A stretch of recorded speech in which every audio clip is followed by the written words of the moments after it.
Champs, today we are going to learn our six PHP function.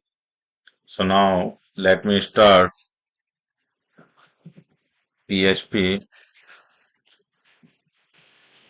array well array 1 2 3. So now if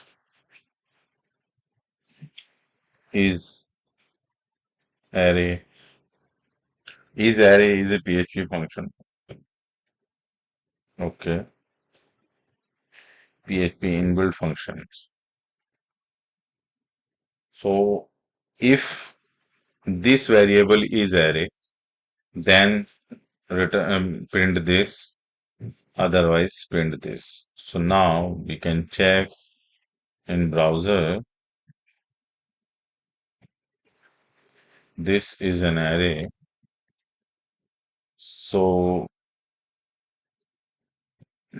friends, if you think this video is useful to you, so like, subscribe, comments and share this video.